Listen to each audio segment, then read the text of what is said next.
7 memory tricks to learn anything faster. Now let's begin.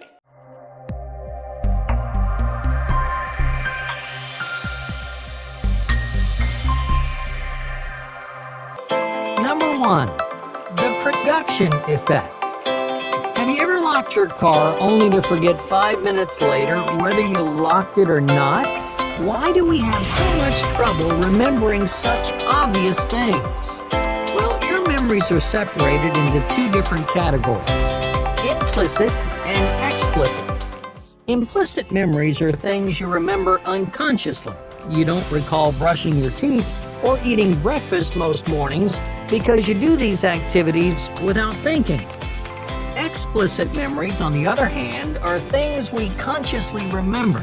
When you study for a test, this information is a lot easier to recall because you're making a conscious effort to learn. Habitual activities like locking your car fall into your implicit memory. We do them so often that it doesn't make sense to store each one as a conscious thought. Since you're essentially doing it without thinking, it's hard to be 100% sure that it actually happened. This is where the production effect comes into play. It converts an implicit memory into an explicit memory by bringing your attention to your behavior. All you have to do is say what you're doing out loud. It's incredibly simple and it takes no extra effort, but it transforms your habitual recall.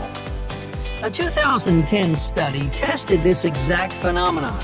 They split participants up into 2 groups. One read words silently, while the other said every word out loud. Sure enough, the second group recalled content better than their counterparts, showing the huge impact that vocal production has on recall. By incorporating this simple but powerful technique, you can start to instantly sharpen your memory. Number 2, the power of paper. Over the years, pencil and paper have fallen out of favor. In most colleges and even some high schools, students are taking notes exclusively on computers. Typing lets you copy down more information at a faster rate.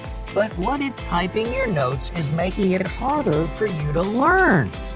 A 2014 study compared the test scores of students who typed and wrote out their notes. The researchers guessed that the pencil and paper students would perform better. Turns out they were right. Pencil and paper students outperform typing students because of how writing things out interacts with your brain. This older method forces you to spend less time copying and more time processing. Many students can type as fast as their teachers talk. Without realizing it, they do more transcribing than actual learning.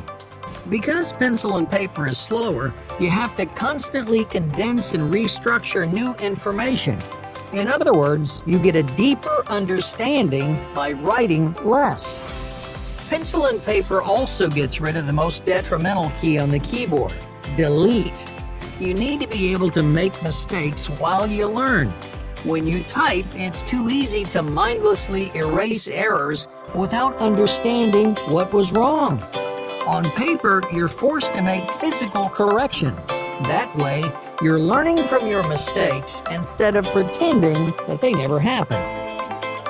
Number 3, context cues. Context sharpens your memory because it's encoded alongside the information that you're trying to remember. Well, let's say you want to memorize a presentation for work. While you're practicing in a really difficult section, you start eating an apple. Your brain will naturally pair the apple and that part of the presentation in your memory. The apple becomes a sort of cue that you can use to retrieve more complicated information. These contextual cues can take pretty much any shape, but the most common is visual. Another study from 2010 examined the exact role of visual context in memorization.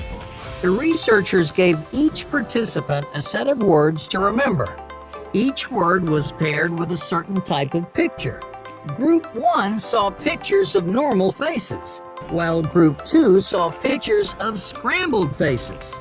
As the researchers predicted, visual context significantly boosted recall.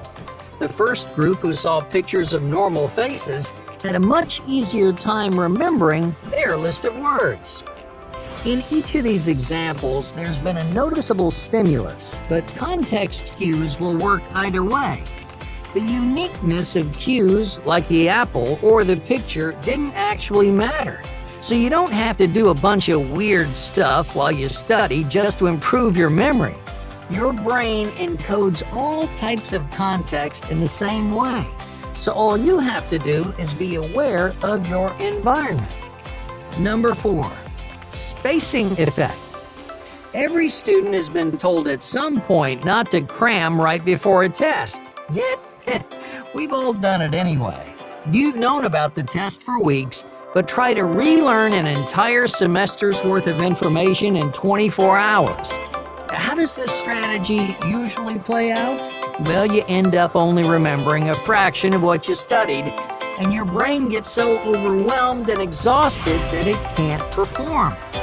According to the director of the Cognition and Education Lab at Dartmouth College, our brain can only retain so much information at one time. We need extended periods of practice to make durable memories. Scientists call this the spacing effect because the space in between practice sessions is what gives our brain the chance to encode and recover. To test this, researchers looked at 2 different learning techniques: massed practice and distributed practice. Think of massed practice like cramming. After being exposed to a stimulus, you try to retain all of that information by studying it immediately afterwards. And just like cramming, it typically doesn't work. Distributed practice is when you spread the learning process out over several shorter sessions. By studying the same thing each time, you actually absorb the information so you can recall it whenever necessary. But why does spacing make such a big difference? Well, the best explanation is called study phase retrieval theory. Each time you enter a piece of information that you've learned before, your brain tries to retrieve any encoded memories. When it successfully finds a memory, the information becomes harder for you to forget. Distributed practice forces you to do this repeatedly while creating necessary space in between. That way, you have time to remember something, forget it, and then remember it again.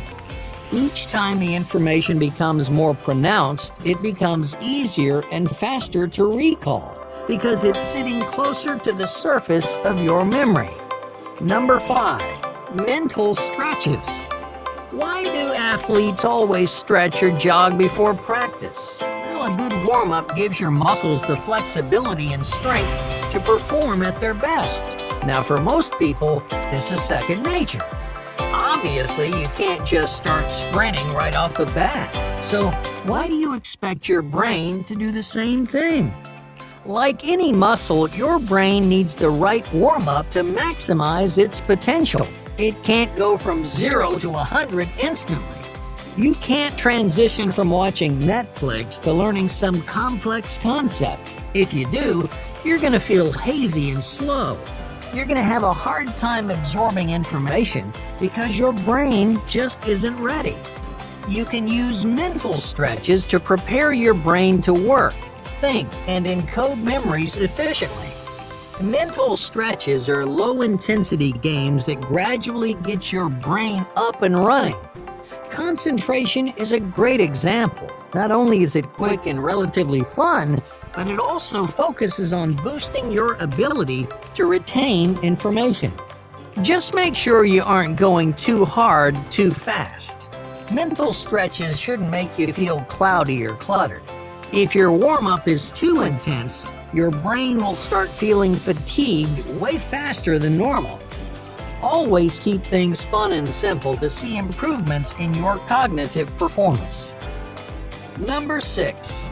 Interleaving. You can actually stimulate your memory by regularly alternating between different topics. Interleaving is the process of mixing multiple subjects to enhance your ability to learn. You might, for example, start with math, transition to English, and then finish with history, all in the same study session.